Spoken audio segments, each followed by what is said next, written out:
ಬಿಟ್ಟಿದ್ದಾರ. ಈಗಲೂ ಹೇಳಕತ್ತಾರ ಕಾಂಟ್ರಾಕ್ಟರ್ ಕಾಂಗ್ರೆಸ್ನ ಮಂತ್ರಿಗಳು ನಮ್ಗೆ ಬಹಳ ತೊಂದರೆ ಕೊಡ್ತಾ ಇದ್ದಾರೆ, ನಾವು ಆತ್ಮಹತ್ಯೆ ಮಾಡ್ಕೋ ಪರಿಸ್ಥಿತಿ ಇದೆ. ಇವತ್ತು ಏನು ನಮ್ಮ ಬಿಜೆಪಿ ಮಾತಾಡ್ತಾ ಇಲ್ಲ. ಮತ್ತೆ ಎಕ್ಸೈಸ್ ನಲ್ಲಿ ಬಹಳ ಭ್ರಷ್ಟಾಚಾರ ಆಗಿದೆ, ಅದ್ರ ಬಗ್ಗೆ ಯಾರು ಮಾತಾಡ್ತಾ ಇಲ್ಲ. ಅಂದ್ರೆ ಎಲ್ಲೆಲ್ಲಿ ತಮ್ಮ ಹೊಂದಾಣಿಕೆ ಅದ ಅವತ್ತನ್ನು ಬಿಡ್ತಾರೆ. ಹೊಂದಾಣಿಕೆ ಇರಲಾರ್ದನ್ನ ಸುಮ್ಮನೆ ಕಾಟಾಚಾರಕ್ಕೆ ಮಾಡುವಂಥದ್ದಲ್ಲ, ನೇರವಾಗಿ ಅಟ್ಯಾಕ್ ಮಾಡ್ಬೇಕು. ನೇರವಾಗಿ ಸರ್ಕಾರವನ್ನು ತರಾಟೆಗೆ ಹೋಗ್ಬೇಕು ಬಿಟ್ಟು ತಮ್ಮ ಬೇಕಾದವರಿಗೆ ಕರೀದು ತಮ್ಮ ಬೇಕಾದವ್ರಿಗೆ ಬಿಡುದು ಅಲ್ಲ.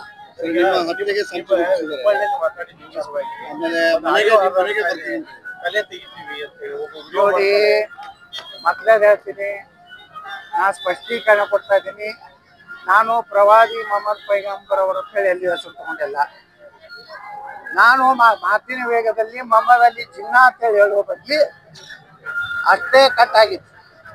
ಮೊಹಮ್ಮದ್ ಅಲಿ ಜಿನ್ನಾ ತರ ಇವತ್ತು ಉದ್ಧವ್ ಠಾಕ್ರೆ ವರ್ತನೆ ಮಾಡ್ತಾ ಇದ್ದಾನೆ ಅಂತ ಹೇಳ್ಬೇಕಾಗಿತ್ತು. ಒಂದು ವರ್ಡ್ ಅಷ್ಟೇ ಇದೆ. ಯಾವಾಗಲೂ ಪ್ರವಾದಿ ಮೊಹಮ್ಮದ್ ಪೈಗಂಬರ್ ಅಂದಾಗ ಮಾತ್ರ ಆ ಇಸ್ಲಾಂ ಧರ್ಮದ ಸಂಸ್ಥಾಪಕರ ಹೆಸರು ತಗೊಂಡಂಗ ಆಗ್ತದೆ. ಸುಮ್ಮನೆ ನಿಮ್ಗ ಅದು ಕಾಂಗ್ರೆಸ್ನವ್ರು ಬಿಟ್ಟರೆ ಬಿಜಾಪುರನಾಗ ಯಾರು ವಿರೋಧ ಮಾಡ್ತಾ ಇಲ್ಲ. ಇವರಿಗೆ ಕಾಂಗ್ರೆಸ್ನವ್ರಿಗೆ ಒಂದು ಇಶ್ಯೂ ಬೇಕಾಗಿತ್ತು, ಹತಾಶ ಆಗಿದ್ದಾರೆ.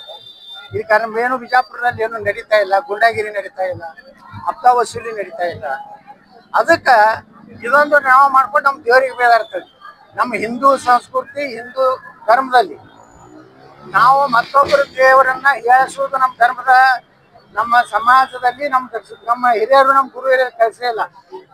ಆದರೆ ಹಿಂದೂ ಧರ್ಮದಲ್ಲಿ ರಾಮ, ಕೃಷ್ಣ, ಲಕ್ಷ್ಮಿ, ಸರಸ್ವತಿಯನ್ನು ಅಪಮಾನ ಮಾಡೋರು ಯಾರು ಈ ದೇಶನಾಗ? ಅವ್ರಿಗೂ ಇದೇ ಆಗ್ಬೇಕಲ್ಲ.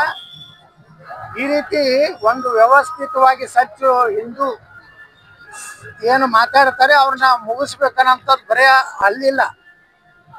ನಮ್ಮಲ್ಲಿ ಕೆಲವೊಂದು ಜನ ಅದಾರೆ, ಅವರೆಲ್ಲ ರಾತ್ರಿ ಅವ್ರಿಗೆಲ್ಲ ಸಪೋರ್ಟ್ ಮಾಡಿ ಅವ್ರ ಜೊತೆಗಿದ್ದಾರೆ. ಆದ್ರೆ ಅವರು ಭಾಳ ಈಗಿರುವ ಒಂದು ಇಶ್ಯೂ ಸಿಕ್ಕಿದೆ, ಇದ್ರಾಗೆ ಮುಗಿಸ್ಬಿಡ್ಬೇಕು ಯತ್ನ ಮುಗಿದಿಲ್ಲ.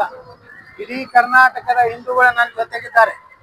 ನೀವೇನಾರು ಅದು ತಿಳ್ಕೊಂಡಿದ್ರೆ, ನೀವೇನಾರೇ ನನ್ನನ್ನು ಮುಗಿಸ್ಬೇಕಂದಿದ್ರೆ ಕರ್ನಾಟಕದಲ್ಲಿ ಬೆಂಕಿ ಹತ್ತದ. ಇದನ್ನ ತನಿಖೆ ಮಾಡ್ತಾ ಇದ್ದಾರೆ. ಆ ತನಿಖೆ ಬರಲಿ, ಅದ್ರೊಳಗೆ ಯಾರ್ಯಾರು ಅದಾನೋ ಹೊರಗೆ ಬರ್ತದೆ.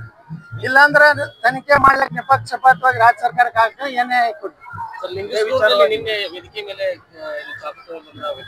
ಅದು ತನಿಖೆ ಮಾಡ್ಲಕತ್ತಾರ. ಶ್ರೀನಿವಾಸ್ ಏನೋ ನಾನು ಕೇಳೀನಿ, ಅದು ಯಾಕೆ ಇಟ್ಕೊಂಡಿದ್ದ ಏನೋ ನನಗೆ ಗೊತ್ತಿಲ್ಲ, ಅದ್ರ ಉದ್ದೇಶ ಏನಿತ್ತು ಗೊತ್ತಿಲ್ಲ.